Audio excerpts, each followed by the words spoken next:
கன்னிராசினியர்களுக்கு வணக்கம். எதையும் சாதுரியமாக சிரித்தே சாதித்து கொள்ளும் திறன் படைத்தவர்கள் கன்னிராசிக்காரர்கள். அது அவருடைய உடன் பிறந்த அந்த திறமை. சரி, இந்த விளம்பி வருட ராகு கேது பயிற்சியானது என்ன செய்ய போகிறது அப்படின்னு பார்க்கும் பொழுது, கன்னிராசிக்கு ராகுவானது 10ஆம் இடத்திலும் கேதுவானது மாத்திருஸ்தானமான நான்காம் சுகஸ்தானமான 4ஆம் இடத்திலும் வந்திருக்கிறார். அப்போ இது என்ன செய்யும் அப்படின்னு பார்க்கும்பொழுது, 10ஆம் இடம் லாபஸ்தானம். இது வந்து மாத்திருஸ்தானம். மாத்திருஸ்தானம் வந்து அம்மா.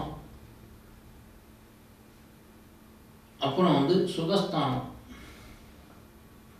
சரி, இந்த ராகு கேதுவானது கெட்ட கிரகமாச்சே, எதுக்கியா இங்கே வந்துச்சு அப்படின்னு நீங்கள் வந்து கேட்கும் பட்சத்தில், ராகு கேதுவானவர்கள் அசுரர்கள், பலம் நிறைந்தவர்கள். அவர்கள் கெட்ட கிரகம் இல்லை.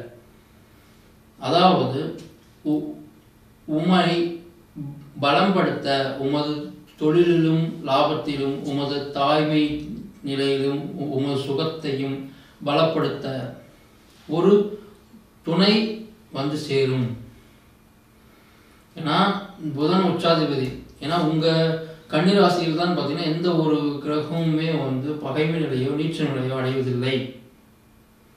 புத்தி காரகன் நீங்கள், புத்தியை நம்புபவன். சரிங்களா? கேட்பால் பேச்சு நீங்கள் வந்து எப்பயுமே கேட்க மாட்டீங்க அடுத்தவங்க பேச்சு. உமது புத்தியில் என்ன செய்கிறதோ, உமது புத்தி என்ன சொல்கிறதோ அதைத்தான் செய்வீங்க. அது சக்ஸஸ்ஃபுல்லாகவும் ஆகும். சரி, அப்படி இருக்க இப்பொழுது உமக்கு அடிஷ்னல் ஹெல்ப் வந்து சேரும். அதாவது அசுரன் லாபஸ்தானத்தில் துணை வந்து சேர்ந்து விட்டார். அதாவது அசுரபலம் உமக்கு வந்து சேர்ந்து விட்டது. சுகம் அசுரத்தனமாக வந்து சேரப்போகிறது. ஆக சுகபோகத்துடனும் அனைத்து செயல்களிலும் வந்து துணையாக ஒருவர் வருவார். அசுர பலத்துடன் துணை நிற்பார்கள்.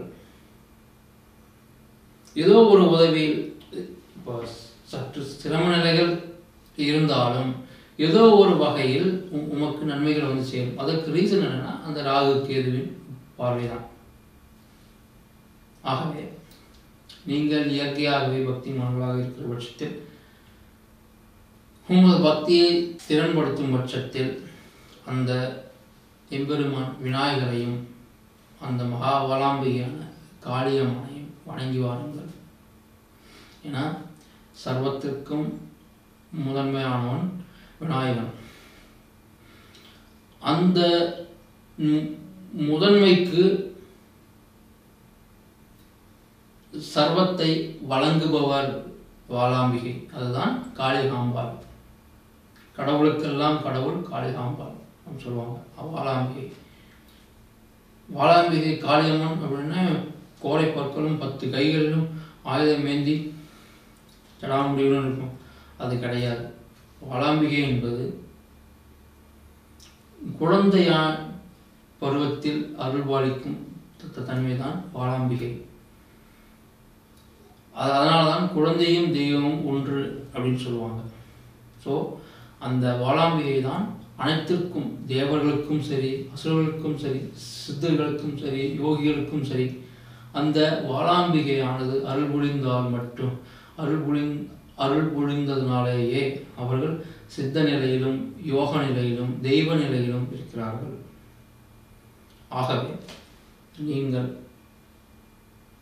நேர்மையுடன் தர்ம காரியங்களில் ஈடுபட்டு நான் சொன்ன இந்த விநாயகரையும் அந்த வாளாம்பிகையையும் வணங்கி வரும் பட்சத்தில் உமக்கு சகல பலமும் சகல நலமும் வந்து சேரும். நல்லதே நடக்கும். நம சிவாயம்.